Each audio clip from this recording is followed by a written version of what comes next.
Good morning. Let's go ahead and talk about rowing today, okay? Rowing or pulling, we're going to call this a horizontal row because I'm pulling from out in front of me and I'm pulling towards me, or I could grab onto something like a strap and pull myself towards it. Either way, what we're trying to do is we're trying to coordinate an action between our arms and our shoulders, okay, and our upper back, our shoulder blades. We got to coordinate this. This is really important. So, as an adult, one of the things that starts to happen if we don't continue to move is we get a little bit rigid in areas. We get stiff in the shoulders. Our chest starts to get tighter. We get pulled in, and the back starts to get stretched out a little bit, and we just don't have the range of motion that we need. So, what happens when we're working around the house, or we're working at our job, or we're working on our car, and we're doing things maybe in the gym working out, and we just don't have the freedom to move in a nice smooth pattern, we end up causing wear and tear, and then eventually just nagging pain, and God forbid, an injury where we have to get surgery on like a rotator cuff or labrum or something like that. So let's try to avoid that stuff. Now, the other thing that I like to do is I like to coordinate the rest of the body. So and this is known, I have been a back pain sufferer for years and years. Now right now I'm great. I feel really good because I work on it all the time. I just have to be careful what I do, but I really try to work on it. And these are some of the things that I like to do. So this is something I'd like to see you be able to incorporate if you're healthy enough. If you're not healthy enough, don't do this stuff. But grab a bar. There are bars that are 15 pounds, 30 pounds, 45, and you can get bars heavier than that as well. And what I like to do is I like to do various row sequences where my low back and the rest of my back and my hips have to contract isometrically, so statically, they're not moving, and then I do my rowing action, okay? Here's the important thing.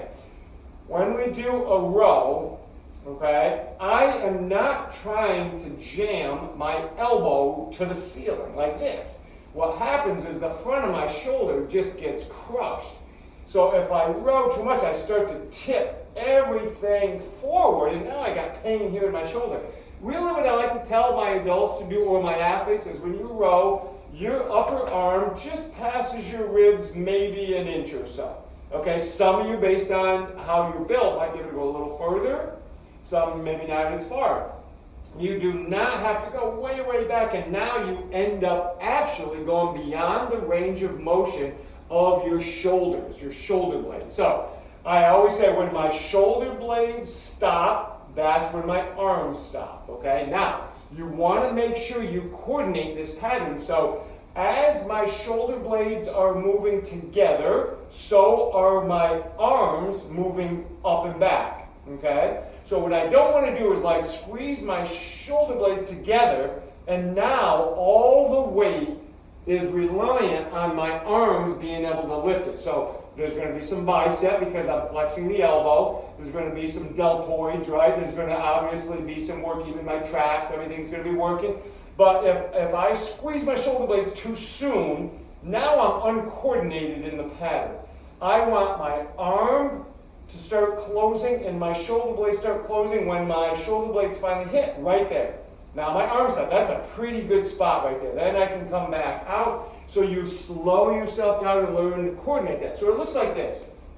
I'm going to take a bar, okay?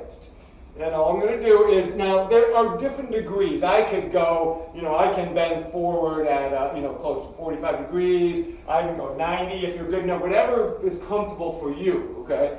And I want to have a grip. If my grip is too narrow, I end up not being able to pull very far because my shoulder blades are going to stop way before the bar can come up. Right? That's not wrong, it's not bad. And I can vary to a supinated grip if I want palms up and pull this way. But I like to go just a little bit wider. So now when I do this rowing action, as I go up and I come right to the bottom of my ribs, now that's a pretty good position. You can see my arms are close to 90 degrees at the elbow. And my shoulder blades stop.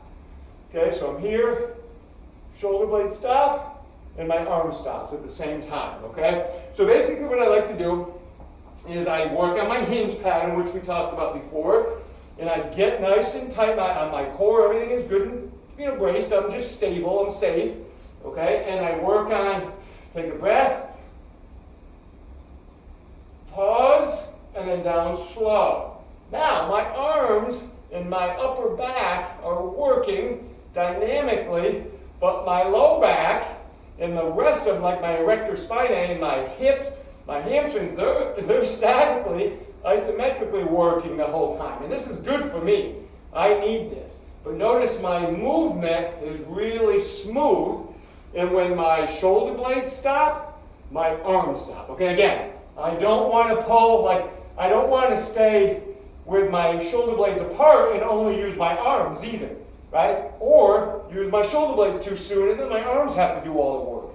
Let's make sure we have shoulder movement and arm movement that coordinate together. Again, here, pause, back down slow. Now, I like to do other stuff with this, so I like to make it a little bit asymmetrical.